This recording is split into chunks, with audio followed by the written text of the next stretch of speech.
Agil Mukti Rahayu NIM 2002102043031. Saya Lutfia Ristanti NIM 20021020406. Saya Vanisela Alfiana dengan NIM 20021020417. Pengertian strategi pembelajaran berbasis studi kasus atau problem based learning. Studi kasus merupakan salah satu model Student Centered Learning atau disingkat menjadi SLC. Pada model ini, peserta belajar dituntut untuk berperan aktif dalam pengambilan keputusan suatu kasus atau masalah yang nyata di masa yang lalu. Kasus adalah cerita yang mengandung pesan-pesan yang tersamarkan dan akan dipecahkan baik dalam individu maupun kelompok. Sedangkan studi kasus adalah suatu metode yang digunakan dalam penyajian suatu pelajaran dengan memanfaatkan kasus yang ditemui sebagai bahan pembelajaran. Kemudian kasus tersebut dibahas bersama-sama untuk mendapatkan penyelesaian atau jalan keluar. Metode pembelajaran dengan studi kasus ini memungkinkan siswa untuk bisa memecahkan dan mengambil keputusan terhadap kasus yang ditemukan dalam kehidupan sehari-hari. Terdapat dua studi kasus, yaitu studi kasus lengkap atau terbuka dan studi kasus tidak lengkap atau tertutup. Studi kasus yang lengkap menggambarkan sepenuhnya situasi dan solusi-solusi atau tindakan yang bisa direkomendasikan dalam kehidupan nyata. Sedangkan studi kasus tidak lengkap menggambarkan peristiwa yang nyata sampai pada batasan-batasan tertentu, tetapi tidak termasuk tindakan nyata dari peristiwa yang terjadi. Adapun menurut Arens dalam Nurhayati Abbas tahun 2000 menyatakan bahwa strategi pembelajaran berbasis masalah memungkinkan siswa dapat menyusun pengetahuannya sendiri, menumbuh kembangkan keterampilan yang lebih tinggi dan inquiry, memandirikan siswa, dan meningkatkan kepercayaan diri sendiri. Strategi pembelajaran berbasis masalah atau berbasis studi kasus merupakan suatu strategi pembelajaran yang didasarkan pada prinsip menggunakan masalah sebagai titik awal akuisisi dan integrasi pengetahuan baru. Strategi pembelajaran berbasis masalah ini pada dasarnya mengacu kepada pembelajaran mutakhir lainnya, seperti pembelajaran berdasar proyek atau project-based instruction, pembelajaran berdasarkan pengalaman atau experience-based instruction, pembelajaran authentic instruction, dan pembelajaran bermakna. Ciri dan karakteristik strategi pembelajaran berbasis studi kasus atau problem-based learning. Strategi pembelajaran berbasis studi kasus mempunyai beberapa ciri-ciri. Antara lain, yang pertama, strategi pembelajaran berbasis studi kasus mengharuskan siswa untuk aktif berpikir, berkomunikasi, mencari dan mengolah data, serta menyimpulkan dalam setiap aktivitas pembelajarannya. Yang kedua, pemecahan masalah dilaksanakan dengan menggunakan pendekatan berpikir secara ilmiah, yaitu berpikir secara induktif dan deduktif. Yang ketiga, aktivitas pembelajaran diarahkan untuk menyesuaikan masalah dengan menempatkan masalah tersebut sebagai kunci utama dalam proses belajar mengajar. Sehingga dalam metode ini, jika tidak ada masalah, maka tidak akan terjadi proses pembelajaran. Strategi pembelajaran berbasis studi kasus mempunyai beberapa karakteristik. Yang pertama, berpusat pada siswa dalam jangka waktu lama. Yang kedua, mengorientasi siswa kepada masalah otentik dan menghindari pembelajaran terisolasi. Yang ketiga, menciptakan pembelajaran interdisiplin dan menghasilkan produk atau karya. Yang keempat, penyelidikan masalah autentik yang terintegrasi dengan dunia nyata dan pengalaman praktis. Yang kelima, proses belajar mengajar terjadi secara kooperatif dan dalam kelompok kecil. Yang keenam, mengajarkan siswa untuk menerapkan apa yang telah dipelajari di sekolah dalam kehidupannya. Selanjutnya, masalah diformulasikan untuk memfokuskan dan merangsang pembelajaran. Yang kedelapan, guru memiliki peran sebagai fasilitator, pembimbing, dan motivator. Yang kesembilan, informasi baru didapatkan melalui belajar mandiri, serta masalah merupakan alat pengembangan keterampilan pemecahan masalah. Adapun 5 karakteristik pembelajaran berbasis masalah atau studi kasus menurut Arens. Yang pertama, pengajuan pertanyaan atau masalah. Strategi pembelajaran berbasis studi kasus mengorganisasikan pengajaran di sekitar masalah dan pertanyaan yang keduanya merupakan hal penting dan sangat bermakna bagi siswa. Selain itu, pertanyaan dan masalah yang diajukan juga harus memenuhi beberapa kriteria. Yang pertama adalah otentik, yang kedua adalah mudah dipahami, yang ketiga yaitu jelas, yang keempat bermanfaat, dan yang kelima yaitu luas serta sesuai dengan tujuan pembelajaran. Selanjutnya, kolaborasi. Strategi ini dicirikan oleh peserta didik yang bekerja secara berpasangan atau dalam kelompok kecil. Selanjutnya yaitu penyelidikan otentik. Strategi ini mengharuskan peserta didik untuk melakukan penyelidikan otentik dengan mencari penyelesaian nyata terhadap sebuah masalah atau persoalan. Selanjutnya yaitu menghasilkan produk dan memamerkannya. Metode pembelajaran berbasis studi kasus menurut peserta didik untuk menghasilkan sebuah karya tertentu dalam bentuk karya nyata dan peragaan yang menjelaskan atau mewakili bentuk dari penyelesaian masalah yang telah mereka temukan. Selanjutnya yaitu berfokus pada keterkaitan antar disiplin. Meskipun strategi ini hanya mungkin berpusat pada materi pembelajaran tertentu yaitu IPA, matematika, ilmu sosial, dan masalah yang diselidiki telah yang dipilih benar-benar nyata agar dalam penyelesaian siswa meninjau masalah itu dari banyak mata pelajarannya.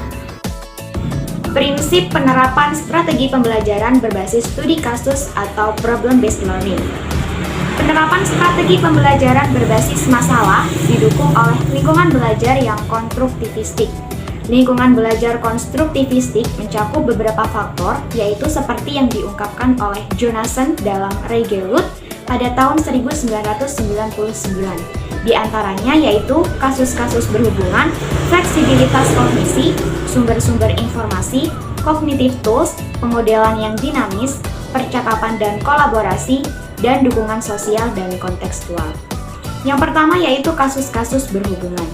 Kasus-kasus berhubungan dapat membantu siswa belajar mengidentifikasi akar masalah atau sumber masalah utama yang berdampak pada munculnya masalah yang lain. Yang kedua yaitu fleksibilitas kognisi.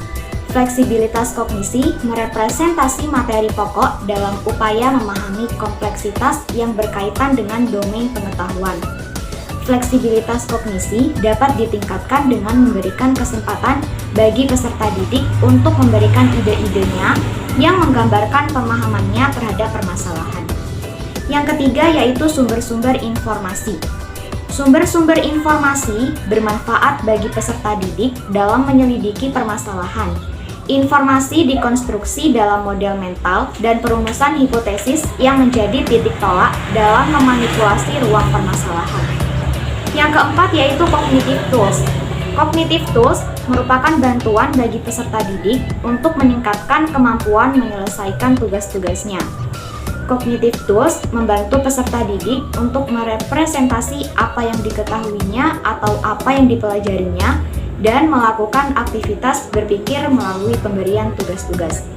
Kemudian yang kelima yaitu pemodelan yang dinamis. Pemodelan yang dinamis adalah pengetahuan yang memberikan cara-cara berpikir dan menganalisis, mengorganisasi, dan memberikan cara untuk mengungkapkan pemahaman mereka terhadap suatu fenomena. Yang keenam yaitu percakapan dan kolaborasi.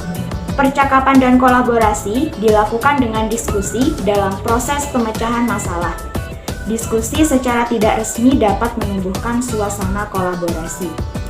Yang ketujuh yaitu dukungan sosial dan kontekstual. Dukungan sosial dan kontekstual berhubungan dengan bagaimana masalah yang menjadi fokus pembelajaran dapat membuat peserta didik termotivasi untuk memecahkannya. Dukungan sosial dalam kelompok, adanya kondisi yang saling memotivasi antar pembelajar dapat menumbuhkan kondisi ini. Suasana kompetitif antar kelompok juga dapat mendukung kinerja kelompok. Selanjutnya yaitu langkah pelaksanaan strategi pembelajaran berbasis studi kasus atau problem based learning. Nah, dalam pelaksanaannya, strategi pembelajaran berbasis studi kasus ini memiliki ciri tersendiri dengan suatu langkah pembelajaran. Nah, menurut Agus dalam buku Cooperative Learning, strategi pembelajaran berbasis studi kasus ini memiliki 5 langkah atau fase pembelajaran, di mana dalam setiap fase ini memiliki pola agar hasil pembelajaran strategi ini dapat terwujudkan dengan baik. Adapun fase strategi pembelajaran berbasis studi kasus menurut Agus antara lain, fase pertama yaitu memberikan orientasi tentang masalah kepada siswa. Maksudnya di sini yaitu guru menyampaikan tujuan pembelajaran yang akan dicapai, mendeskripsikan semua kebutuhan logistik siswa, serta memberikan motivasi kepada siswa agar terlibat dalam pemecahan masalah. Fase kedua yaitu mengorganisasikan siswa untuk teliti. Nah, maksudnya di sini yaitu guru membantu siswa dalam mengorganisasikan serta mendefinisikan tugas-tugas terkait dengan masalahnya. Fase ketiga yaitu membantu investigasi mandiri dan kelompok. Nah, maksudnya di sini yaitu guru mendorong siswa untuk mendapatkan informasi yang tepat, melakukan eksperimen serta mencari penjelasan dan juga solusi akan suatu permasalahan. Nah, fase yang keempat yaitu mengembangkan dan juga mempresentasikan artefak dan juga ekshibit. Nah, maksudnya di sini yaitu guru membantu siswa dalam merencanakan dan menyiapkan artefak yang tepat seperti laporan, rekaman video, serta model-model dan membantu siswa dalam penyampaiannya kepada orang lain. Nah, fase yang kelima yaitu menganalisis dan mengevaluasi proses mengatasi masalah. Maksudnya di sini yaitu guru membantu siswa dalam melakukan refleksi serta proses apa yang digunakan dalam investigasi suatu permasalahan yang dihadapi oleh siswa. Langkah strategi pembelajaran studi kasus menurut tokoh yang kedua yaitu David Johnson mengungkapkan terdapat 5 langkah pembelajaran berbasis studi kasus melalui kelompok. Antara lain, yang pertama yaitu mendefinisikan masalah. Artinya perumusan masalah mengenai suatu isu konflik sehingga siswa tahu apa yang akan mereka kaji serta guru dapat meminta siswa mengemukakan pendapatnya mengenai isu yang baru-baru saja terjadi. Langkah yang kedua yaitu mendiagnosis masalah. Artinya, siswa menyampaikan penyebab suatu masalah serta faktor-faktor apa saja yang mendukung suatu permasalahan, baik itu faktor pendorong maupun faktor penghambat sehingga siswa dapat mengetahui tindakan prioritas apa yang harus dilakukan sesuai dengan penghambat suatu permasalahan. Langkah yang ketiga yaitu merumuskan alternatif strategi sehingga siswa didorong untuk mengemukakan argumennya mengenai suatu tindakan apa yang dilakukan melalui diskusi kelas. Langkah yang keempat yaitu menentukan dan juga menerapkan strategi pembelajaran pilihan, yaitu pengambilan suatu keputusan pemecahan masalah melalui strategi apa yang cocok digunakan. Langkah yang kelima yaitu melakukan evaluasi, baik itu evaluasi proses maupun evaluasi hasil. Nah, di sini evaluasi proses adalah evaluasi yang terhadap seluruh proses pelaksanaan kegiatan, sedangkan evaluasi hasil adalah evaluasi terhadap akibat dari penerapan strategi yang diterapkan. Nah, dari pendapat kedua tokoh yang telah disebutkan tadi dapat diketahui bahwa langkah pembelajaran berbasis studi kasus sendiri ada 5, yaitu yang pertama tahap orientasi masalah, di mana dalam tahap ini guru memberitahukan tujuan pembelajaran yang akan dicapai. Yang kedua, guru menciptakan suasana kelas agar siswa bisa berpikiran secara terbuka. Yang ketiga, guru mengarahkan kepada siswa mengenai pertanyaan atau masalah yang nantinya akan dipecahkan. Yang keempat yaitu guru memberikan dorongan kepada siswa dalam mengekspresikan ide-idenya secara terbuka. Langkah yang kedua yaitu mengorganisasikan siswa untuk belajar, di mana pada tahap ini guru membantu siswa menemukan suatu konsep berdasarkan suatu permasalahan yang akan dipecahkan. Yang kedua yaitu guru mendorong siswa aktif, terbuka, serta demokrasi dalam penyelesaian suatu permasalahan. Yang ketiga yaitu guru memberikan suatu pengujian terhadap pemahamannya mengenai konsep yang telah ditemukan. Langkah yang ketiga yaitu membantu menyelidiki secara mandiri ataupun kelompok. Dan dalam langkah ini, guru memberikan kemudahan pada pengerjaan siswa dalam penyelesaian masalah. Yang kedua, guru mendorong adanya dialog maupun diskusi antar siswa. Yang ketiga, guru membantu mendefinisikan serta mengorganisasikan tugas belajar siswa berkaitan dengan masalah yang akan dipecahkan. Yang keempat yaitu guru membantu siswa dalam merumuskan hipotesis. Yang kelima yaitu guru membantu siswa dalam memberikan solusi. Langkah yang keempat yaitu mengembangkan dan juga menyajikan hasil kerja. Nah, dalam langkah ini guru membantu siswa dalam mengerjakan lembar kegiatan siswa. Di sini membantu yang dimaksud yaitu membantu apabila siswa itu mengalami kesulitan dalam mengerjakan lembar kegiatan siswa. Yang kedua yaitu guru membimbing siswa saat menyajikan hasil pengerjaannya di depan kelas. Langkah yang kelima yaitu menganalisis dan juga mengevaluasi hasil pemecahan, di mana dalam langkah ini guru membantu siswa dalam mengkaji ulang pemecahan masalah. Yang kedua, guru memberikan motivasi agar siswa terlibat langsung dalam proses pemecahan masalah ini. Yang ketiga yaitu guru mengevaluasi materi. Nah, dalam pelaksanaan pembelajaran berbasis studi kasus ini tidak hanya dilakukan secara kelompok, namun juga bisa secara mandiri. Nah, ini semua tergantung pada permasalahan apa yang nantinya diberikan kepada siswa. Nah, apabila permasalahan itu membutuhkan pemikiran yang dalam, maka dalam pembelajaran itu dapat dilakukan secara kelompok. Selanjutnya yaitu keunggulan dan kelemahan strategi pembelajaran berbasis studi kasus atau problem based learning. Keunggulan dari strategi pembelajaran berbasis studi kasus atau problem based learning. Strategi pembelajaran berbasis studi kasus atau problem based learning memiliki beberapa keunggulan atau kelebihan. Yang pertama, melibatkan secara aktif pemecahan masalah dan peserta didik dituntut untuk terampil dalam berpikir. Selanjutnya, peserta didik lebih memahami konsep yang diajarkan karena mereka sendirilah yang menemukan konsep tersebut. Yang ketiga, dapat menumbuh kembangkan kemampuan kreativitas peserta didik baik secara kelompok maupun individual. Yang keempat, peserta didik dapat merasakan manfaat pembelajaran karena semua masalah diselesaikan dan dikaitkan dengan kehidupan nyata. Hal ini tentu akan meningkatkan ketertarikan dan motivasi mereka terhadap bahan yang sedang dipelajari.